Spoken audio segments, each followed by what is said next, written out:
My life was a neat, predictable grid of spreadsheets, project timelines, and takeout on weeknights in my small but comfortable apartment in the city. I was a project manager at a mid-sized tech company, a job I had worked relentlessly to earn, and I was good at it.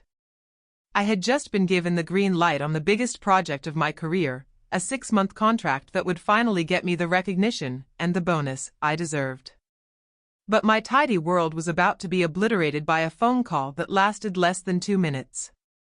Before this story unfolds, I'd love to connect with you. Please let me know in the comments where you're watching from and what time it is in your corner of the world. It's amazing to see how far these stories can travel, the promotion and the protege. The promotion came on a crisp Monday morning. My boss, Richard Hayes, the CEO himself, called me into his spacious, minimalist office. His face, usually a mask of weary detachment, was surprisingly warm. He praised my work ethic, my attention to detail, and my perfect track record. Then he dropped the bomb, a new, multi-million-dollar client project that he wanted me to spearhead. He called it a once-in-a-career opportunity. I floated back to my desk, my head spinning with the implications. The project was massive, a global rollout of our new software, and it meant a huge raise, a promotion, and a clear path to the leadership team. My colleague, Chloe, my work best friend and fellow senior analyst, gave me a high five that almost knocked me over. But there was a catch. Richard needed me to mentor someone. Just a few weeks, tops, he said. She's an intern, just getting her feet wet. His niece, Amelia. He stressed that she was a good kid, just a little green, and that he wanted her to learn from the best. I didn't love the idea. My new project would demand every ounce of my attention. Still, how do you say no to the CEO, especially when he's just handed you the keys to your future? Amelia arrived the next day. She was 22, fresh out of college, and exuded an effortless confidence that bordered on arrogance. She had a way of looking at people, even me, as if they were slightly below her. I tried to be a good mentor, walking her through our company's software, our project management protocols, and the intricacies of the new client's needs. She seemed bored. She was more interested in her phone than in the complex formulas I was explaining. She'd sigh dramatically, check her social media, and ask questions that showed she hadn't listened to a single word I'd said. "What's a pivot table again?" she'd ask, 5 minutes after I'd shown her how to build one. I would patiently explain it again, reminding myself that this was temporary, a small price to pay for my big promotion. I told myself she would eventually get it. Maybe she was just nervous. I couldn't have been more wrong. The next few weeks were a blur of late nights and early mornings. I was juggling the massive new project with my old responsibilities while simultaneously trying to get Amelia up to speed. She was a black hole of productivity, sucking up my time and energy with zero return. She'd show up late, leave early, and when she was there, she was a professional distraction. She'd interrupt my calls, ask inane questions during crucial meetings, and once, she accidentally deleted an entire week's worth of project data from a shared drive. I had to pull an all-nighter to rebuild it. My frustration mounted, but every time I thought about complaining to Richard, I remembered the promotion, the bonus, and my goal. I was a professional. I could handle this. I told myself it was only a few weeks. But as the launch date for the new project loomed closer, Richard called me back into his office. "Morgan, I think Amelia is a natural," he said, his smile as wide as the ocean. He said she had a natural feel for things and that he was moving her from an intern to a full-time position. He wanted me to continue training her, not just for a few weeks, but for the duration of the project. I felt my stomach drop. "She's the future of this company," he said, as I nodded numbly, a knot of dread forming in my gut. He even asked me to take on another project, a smaller one, to help balance my workload since Amelia was taking on so much. I agreed, my voice a whisper. I was trapped. I had a difficult choice to make. I could either push back, which would be seen as a sign of resistance, or I could just go along with his plans. I was desperate for that promotion. So, I took on the extra project and continued training Amelia. That night, I vented to Chloe. She was just as incredulous as I was. Are you serious? She's a disaster, Morgan. You're doing all the work, and she's getting all the praise. She told me to be careful, that Richard was using me. I pushed her concerns away, convincing myself that Richard had my best interests at heart. I was just tired. The project was stressful. I'd be fine. I had to be. The morning call. The call came at 7:59 a.m. on a Tuesday. The phone rang once, then twice, and I recognized the number. It was Richard Hayes. My heart hammered in my chest. He never called this early. I answered, my voice groggy. Morning, Richard. His tone was cold, completely devoid of the warmth he'd shown me just weeks earlier. Morgan, I'm going to have to let you go, he said, the words hitting me like a physical blow. The grogginess vanished, replaced by a searing shock. What? Why? I stammered, my mind racing. I hadn't done anything wrong. The project was on track. The new one was moving ahead of schedule. Your services are no longer required, he said, his voice flat. Amelia is ready to take over your position. She's learned everything she needs to. She's taking over both projects. The line went silent, and then he hung up. I stood there, holding my phone, the call disconnected. I was in a daze. I had just been fired, less than a minute before my workday was set to begin. Not in a meeting, not in HR, but over a 1-minute phone call. For what? For doing my job too well. For successfully training the woman who was now taking my job. The absurdity of it all hit me, and a bitter laugh escaped my lips. So funny, I whispered to myself, a phrase that would stick in my mind for weeks. The phone was an inert object in my hand. I hadn't even had a chance to say a single word. My brain was a whirlwind of emotions. Shock, disbelief, betrayal, and a deep-seated humiliation that burned hotter than anything else. Tears pricked my eyes, but I refused to let them fall. Not now. Not yet. I sat on the edge of my bed, a million thoughts racing through my mind. How could this happen? How could Richard do this to me after everything? I felt used, discarded, like a tool that had served its purpose and was now being tossed away. I was so blinded by my own career goals that I had ignored the obvious signs. Amelia was a plant, a Trojan horse. She wasn't there to learn, she was there to replace me.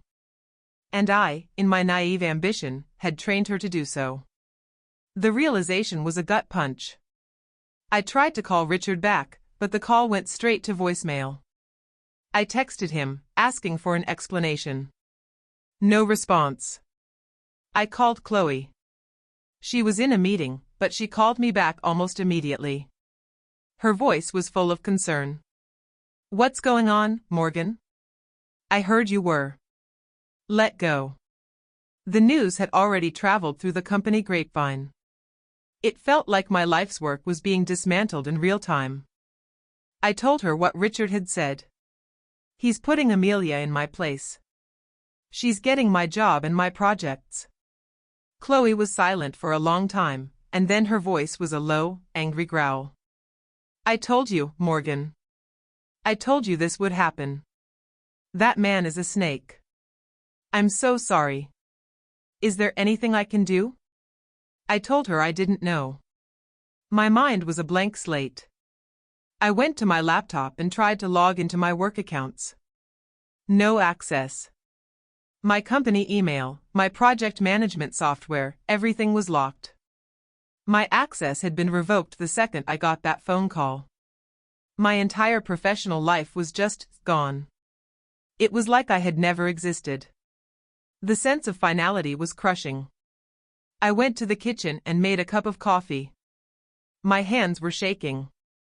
I sat at my kitchen table, my mind replaying every conversation with Richard, every interaction with Amelia.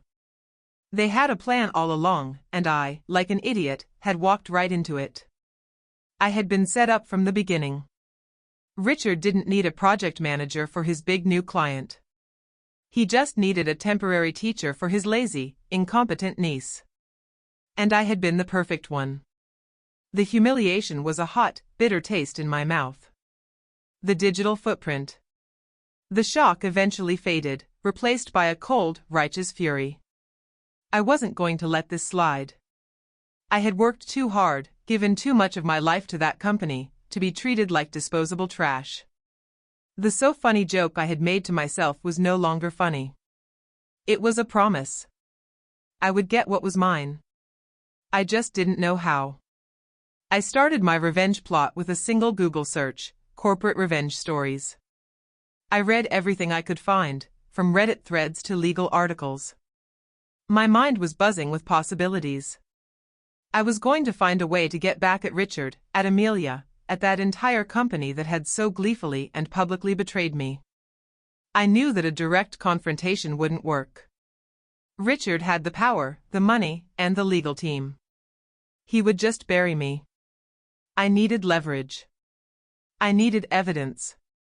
My first stop was my own personal laptop. Even though I was fired, I had always done a lot of my work from home. I had thousands of emails, project files, and documents saved to my personal hard drive. I started meticulously going through everything, looking for a clue, a mistake, anything that could give me an edge. I found nothing. Richard was careful. He'd never put anything in writing that could be used against him. Every conversation about Amelia was over the phone, and every request was a verbal one. I knew he was not a man to leave a digital footprint. I spent the next few days in a fog of anger and determination. I was unemployed, but I was on a mission. Chloe called me, and I told her about my plan. She was worried. "Morgan, don't get yourself into more trouble," she said. "Just move on. Find a new job. They aren't worth it." But I couldn't move on. Not yet. I needed to see this through. I needed to know what happened to my projects. I knew I couldn't just call up Amelia and ask. She'd just gloat. I needed to find a backdoor. Then I had an idea. I still had access to my old work email on my phone's mail app, but only as a cached version. The second I tried to refresh it, the account was gone. I had to act fast. I had only a few minutes to see what was there before the cached files were deleted from my phone.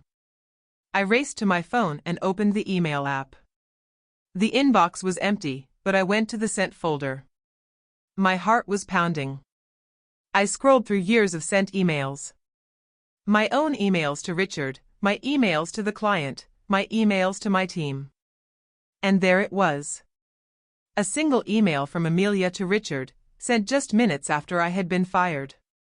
The subject line was "Forward, your project files." The body of the email was empty, but the attachment was there. A compressed zip file. I quickly downloaded it, my fingers flying. The file was small, only a few kilobytes. I opened it. It was a single spreadsheet. My heart sank. I thought it was all my work, stolen. It was a log file. A log file of every single action Amelia had taken on the shared drive over the last 3 weeks. She had been documenting her work. She had been documenting her progress on all the projects I was working on. My eyes scanned the rows.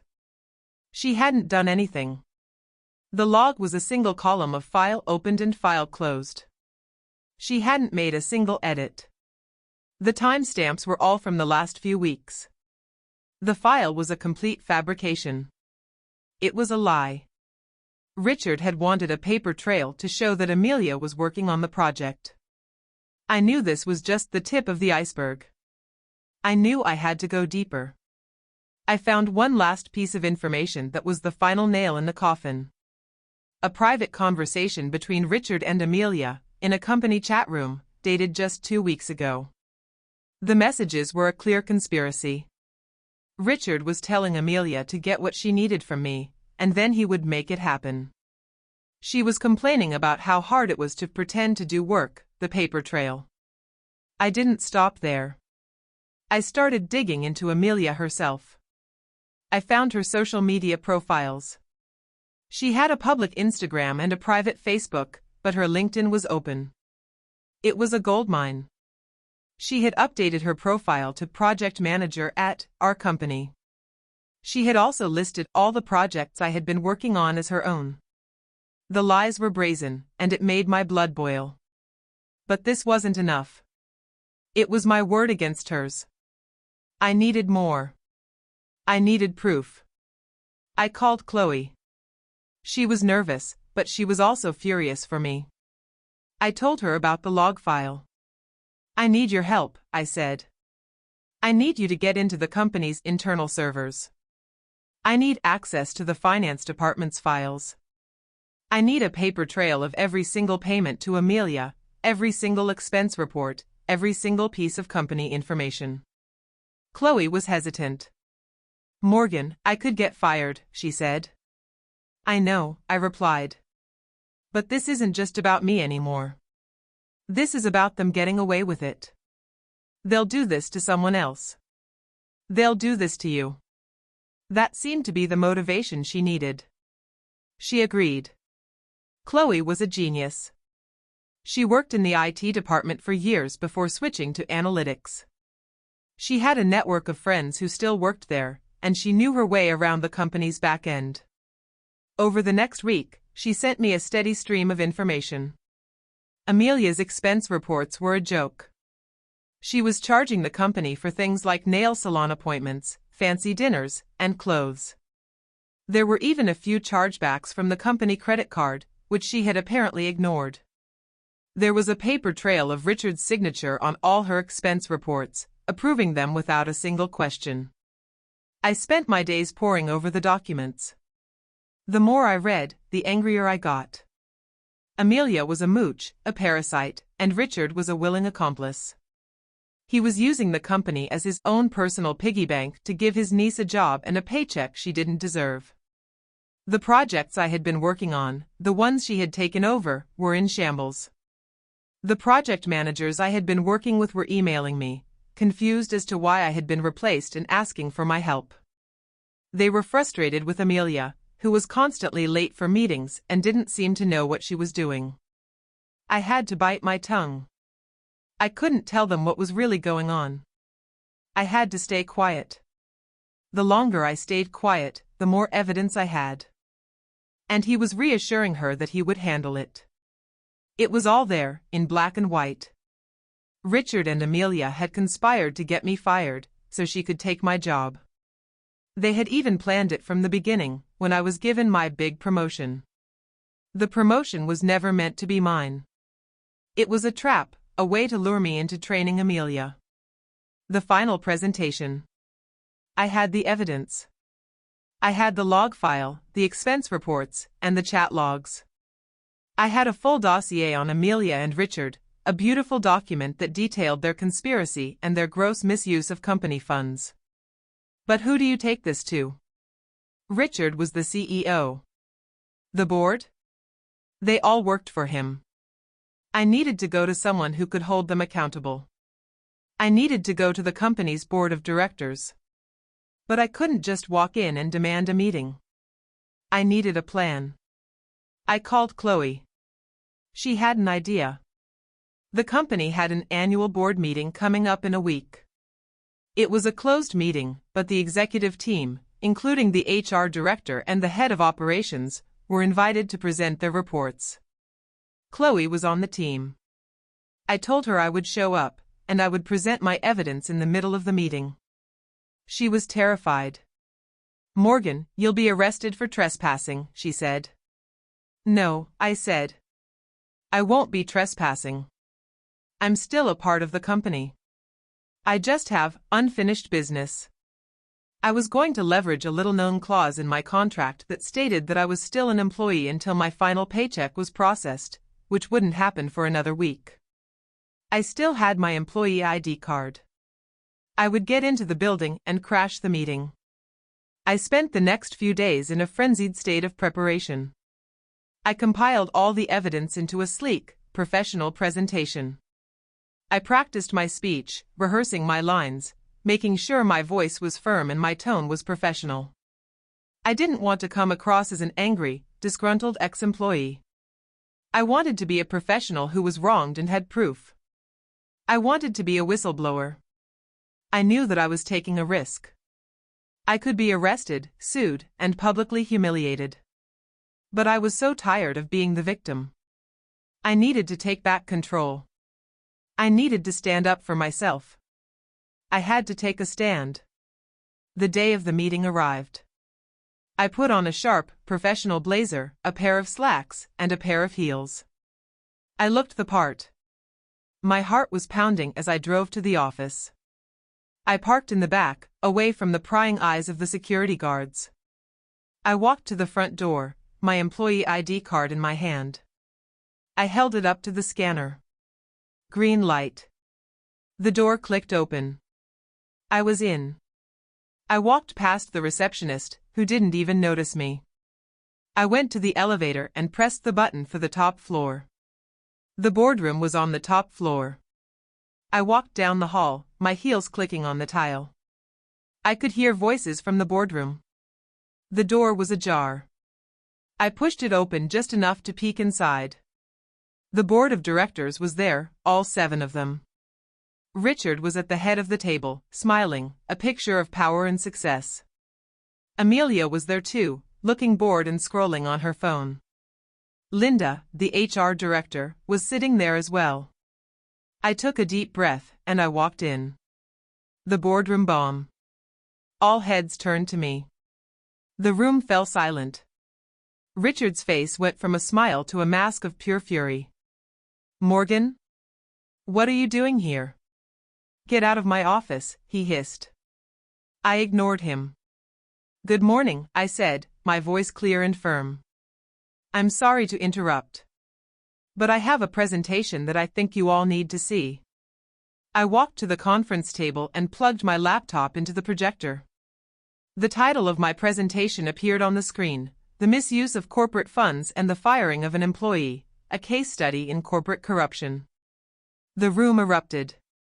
Richard was on his feet, his face red with rage. "Security! Get her out of here! Now," he yelled. The board members were looking at each other, their faces a mixture of confusion and shock. I ignored him. I pressed a button, and the first slide appeared. It was a timeline of my employment, with a clear focus on the last 3 months. 2 months ago, I was given a big promotion and a big project to lead, I said, my voice unwavering. I was also told to train a new intern, Amelia Hayes, the CEO's niece. I pointed to Amelia, who was now looking at me, her eyes wide with fear. I was told she was an intern and that she was the future of this company. In fact, she was a plant, a Trojan horse, a way to steal my work and my job. I clicked to the next slide. It was a log file of Amelia's work on the shared drive. "This is a record of every single action Amelia took on the company server," I said. "As you can see, she did nothing. She opened files, and she closed them. That's it. This log was a fabrication, a lie to make it look like she was doing work." I clicked to the next slide. It was a spreadsheet of Amelia's expense reports, with photos of her at a nail salon, at a fancy restaurant, and at a clothing store. "This is a record of how Amelia Hayes was spending company money," I said. "She was treating the company as her own personal bank account, with the full approval of the CEO, Richard Hayes." I clicked to the final slide. It was the chat log, a private conversation between Richard and Amelia, where they discussed their plan to get me fired. The room was silent. You could have heard a pin drop. The board members were staring at the screen, their faces a mixture of disgust and anger. Richard was pale, his eyes darting around the room like a cornered animal. "This is a lie. It's all fake," he yelled. Linda, the HR director, stood up. "Richard, I've been watching this. I've been getting reports from project managers about the chaos on the new projects.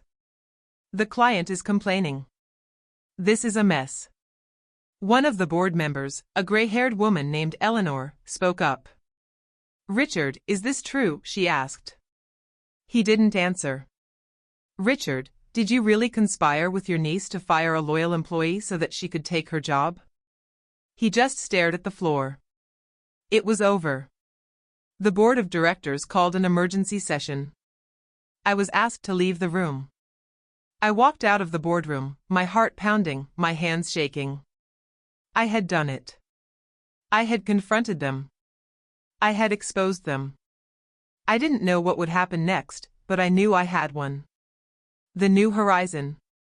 The phone call came 2 hours later. It was Linda, the HR director. Morgan, the board has made a decision, she said. Richard Hayes has been terminated. He's been escorted off the premises. Amelia Hayes has been fired as well.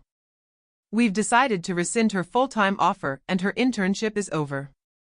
I felt a jolt of pure satisfaction. My revenge was complete. But there was more. Morgan, the board has asked me to make you a job offer, she said. We want you back. We want you to finish the project you started, and we're willing to give you a promotion and a significant raise. We've also asked David Chin to step in as the interim CEO, and we want you to work with him directly. I was speechless. I had gone from being fired to being offered my old job back, with a raise and a promotion, and a new boss who was my friend. I took a few days to think about it. I was wary, but I also knew that this was a new chapter. Richard was gone. The company was in a new era. I talked to Chloe, who was ecstatic. You did it, Morgan. You took him down, she said. You have to go back. You have to take that promotion. You earned it. I knew she was right. I had earned it. I had earned every single penny of my raise. I had fought for it, and I had one. I went back to work a week later. The company was a different place. The air felt lighter, more professional. Chloe was there to greet me with a hug. Welcome back, boss, she said, her smile as wide as the ocean. Linda came to my office and we had a long, frank conversation. She apologized for not seeing the signs earlier, and she thanked me for exposing Richard's corruption. She told me that the company would be a better place for it. My first week back was a whirlwind. I went back to my old projects, and I found them in shambles, just as I had expected. But with the help of my team and the full support of the board, I got them back on track. I worked closely with David, the interim CEO, and he was a great boss, a true professional. He was transparent, and he was committed to rebuilding the company's culture. The story was all over the news. Richard's firing, Amelia's public humiliation, the entire mess was a front-page scandal. The company went through a major PR crisis, but with David at the helm, they were able to weather the storm. I became a symbol of corporate justice, a testament to the fact that you can stand up for yourself and win. My life was no longer a neat, predictable grid. It was messy, and it was complicated, but it was also full of possibilities. I had my job back, a new promotion, a new boss, and a whole new outlook on life. My story was over, but my new horizon had just begun.